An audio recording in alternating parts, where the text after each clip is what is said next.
Boa tarde a todos. Meu nome é Juliana Santos e continuando os estudos do Centro Espírita Amor ao Próximo, que fica em Boca da Mata, nós iniciaremos a doutrinária da tarde de hoje, às 16 horas, com o livro Garimpos de Amor e o tema Amor e Paixão. Antes de iniciarmos, vamos fazer nossa prece costumeira para sintonizarmos mais com o Altíssimo. Amigo Mestre Jesus, Pai Santíssimo, esteja conosco neste momento, nos iluminando, abençoando, e que possamos compreender seus diversos ensinamentos. Pai, abençoe a todos os trabalhadores da Tua Seara e a todos os irmãos que necessitam do Teu auxílio. Seja conosco, Senhor, hoje e sempre. Bem, Garimpos de Amor é um livro escrito por Divaldo Franco pela nossa irmã veneranda Joana de Ângeles, e tem várias elucidações sobre essa temática, o amor, de forma educativa e evangélica. E hoje falaremos sobre a paixão. Bem, a paixão, ela vem ao longo da história com muitas definições, muitos pensamentos. Por exemplo, segundo o doutor Fernando Ávila, no livro A Pequena Enciclopédia de Moral e Civismo, ele considera a paixão como uma inclinação dominante, fixada no hábito. Já Aristóteles, ele designa o fato de sofrer a ação de um agente exterior. Logo, os cartesianos, lá no século XVII, eles caracterizaram, olha que interessante, as paixões da alma como a reunião de todos os estados em que a alma passa por modificações. Boas, na medida em que dispõe a alma a querer o que é bom para elas. E só pode se tornar ruim se acompanharmos com excesso. Olha como essa definição ela é parecida no Livro dos Espíritos. Lá no Livro dos Espíritos, no capítulo 12 do terceiro livro, nos itens 907 a 909, ele fala sobre as paixões, sejam boas ou más. No início, no item 907, Kardec pergunta assim: o princípio das paixões, sendo natural, é mal em si mesmo? A espiritualidade, ela responde: não. A paixão está no excesso provocado pela vontade, pois o princípio foi dado ao homem para o bem, e as paixões podem conduzi-lo a grandes coisas. O abuso a que ele se entrega é que causa o mal. Pensando nessa questão, eu lembrei de Paulo de Tarso. Ele passou por esses dois polos das paixões. No começo, ele era um grande perseguidor do Cristo. O seu ódio, a sua energia, era para acabar com os cristãos. Como ele mesmo afirmou lá em Atos, capítulo 9, versículo 1, ele falou: respirava ameaça e morte contra os discípulos do Senhor. Então, ele fazia tudo isso acreditando que estava servindo a Deus e preservando as leis da época. Era a paixão dele. Mas era uma paixão rasa, vil, ligada ao ódio. De perseguidor, ele virou pregador. Como nós sabemos a história dele, quem não conhece, eu sugiro que conheça a história de Paulo de Tarso, que é fabulosa. E essa paixão pelo Cristo, de pregar sua palavra com tanta vontade, é o que nos faz conhecê-lo como um dos maiores divulgadores do cristianismo de todos os tempos. Porque ele teve paixão na ação. Ele se apaixonou pelas palavras, pelos ensinamentos e pregou em todos os cantos onde ele passou, incansavelmente.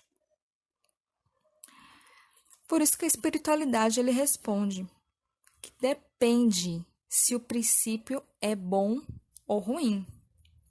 A paixão pode ser boa ou ruim. Depende onde você canaliza essas energias. Em 908, na questão 908, o Kardec ele continua a perguntar sobre como definir esses limites. A espiritualidade ela responde metaforicamente que a paixão é como um cavalo que é útil quando governado e perigoso quando governa. É como um vento. Quando você tem controle dele, como por exemplo no ventilador, ele é muito útil para você. Ele é muito bom. Quando você não tem controle sobre o vento, que é algo natural, quando vem os tornados, as grandes ventanias, isso pode destruir tudo ao seu redor, pode te destruir. E assim é a paixão. Quando você tem um controle sobre ela, direciona para o bem, para as coisas frutíferas. É muito bom, bom demais. E veremos exemplos sobre isso. Mas quando se descontrola, se exacerba, tudo à sua volta pode se destruir com suas ações, que nem a si próprio se controla, porque não deseja. Então se torna perigoso, não é verdade? No questionamento 909, o Kardec pergunta se o homem pode vencer as más tendências pelos seus esforços. E esse questionamento é muito importante. A espiritualidade ela responde que sim, às vezes com pouco esforço. O que lhes falta é a vontade. Isso nos mostra que os limites nós podemos controlar. As más tendências nós podemos controlar. É necessário vontade, esforço. Nós pensamos que tenho esse defeito e é muito difícil mudar. Não é. Não é tanto assim. Se você tiver vontade, seja para o que for. Então, falta a nós a mudança necessária. E Deus nos deu o livre-arbítrio para isso. Voltando para o livro, a Joana, ela nos mostra esses polos da paixão que nós podemos ter. Ela inicia sobre a paixão exacerbada. Ela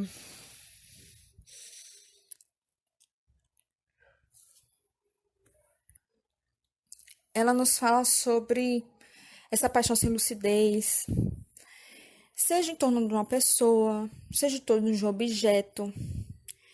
Isso se torna uma necessidade em que a vida perde o sentido total.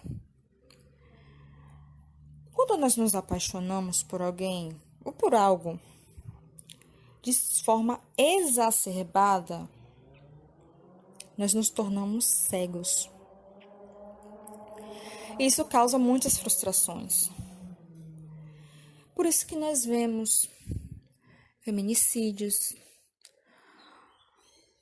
homicídios passionais, e onde a pessoa não aceita se separar da outra, não aceita alguma postura do companheiro ou companheira e mata essa pessoa. E por vezes se mata. Porque não se vê, a sua realidade não se vê mais com aquela pessoa.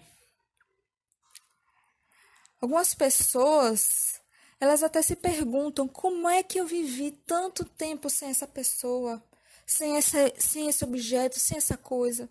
Não sei, a minha vida não teve mais sentido. Não tinha sentido, não sei como é que tinha. A Jona, ela ressalta que não foram vazios os tempos.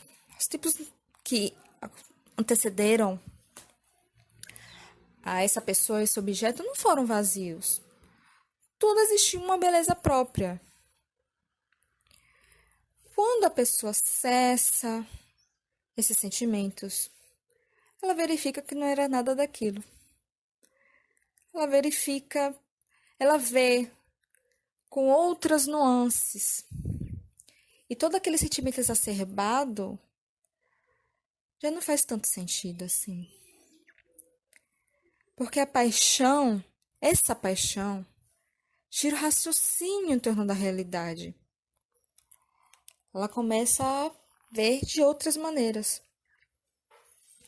Por outro lado, existe uma paixão melhor canalizada. Ela ressalta: quando acalmada a explosão dos desejos, propicia o surgimento de lúcidas vibrações do bem-querer de outro, de envolvimentos afetivos que resultem saudáveis. Então, quando a explosão da paixão acaba, quando ela é bem canalizada, ela vira amor. Quando bem aproveitada a paixão, ela pode ser muito frutífera. No livro, a Jona, ela ressalta de Santo Agostinho. Ele relata que ele era apaixonado pelo amor, pois ele encontrou o alimento que necessitava sua existência. E assim ele passou a auto-iluminar-se. Ele passou a viver para o próximo, a viver o verdadeiro amor. Então, existem aquelas paixões de naturezas transcendentais. Aqueles que se doam para construir uma nova realidade de beleza, de santificação na humanidade. Por exemplo, Irmã Dulce, São Francisco de Assis, Gandhi, Madre Teresa de Calcutá. São tantas referências que nós conhecemos e até aquelas que são anônimas. E todos eles se doaram para um bem maior, para o bem do próximo. Eles colocaram suas paixões, sua energia como alimento do bem e do belo. Quando nós colocamos a paixão para as boas obras, repare que não tem obstáculo. Nada assim te impede. Nós viajamos quilômetros, falamos por várias horas, fazemos o que é possível e impossível por aquilo que nós somos apaixonados. Tudo pode ser superado. E repare que esses impeditivos se tornam vitalidade. Aquelas pessoas que nós vimos que eram mais fracas, fisicamente falando, elas se tornam fortes.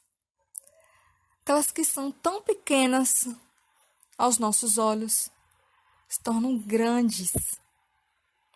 Aqueles que estão tímidos, se tornam ávidos, corajosos.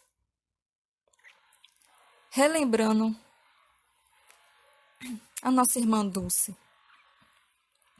quem pôde ter a felicidade de presenciar os seus feitos. Vi aquela senhora baixinha, ela tinha os seus problemas de saúde, né? Suas dores, mas ela tinha um pulso firme. Ela perseguiu até o fim com sua paixão. A paixão, amor. E aos nossos olhos, ela era tão frágil. Mas olha quantas coisas ela pode fazer. Forte, de ir e vir a tantos lugares, pedindo doações, cuidando dos seus filhinhos, de tantos irmãos que necessitavam, dia após dia, sem cansar. Então, são essas paixões, filhas do amor, como Joana de Ângeles falou, que elas são frutos das mais belas contribuições, seja na arte, na poesia, na literatura, na ciência, na tecnologia, na santificação ao mundo. E podemos lembrar grandes figuras por isso, como Isaac Newton, Galileu Galilei, Nikola Tesla, Leonardo da Vinci, Monet, Cora Coralina, Cecília Meirelles, Ariano Suassuna, Castro Alves. Quando nós vemos essas figuras, dentre tantas e tantas outras, que elas direcionavam suas paixões, seja pela ciência ou pela arte, nós percebemos o que Joana diz sobre a paixão filha do amor. Porque eles canalizaram as suas grandes vontades, suas grandes paixões.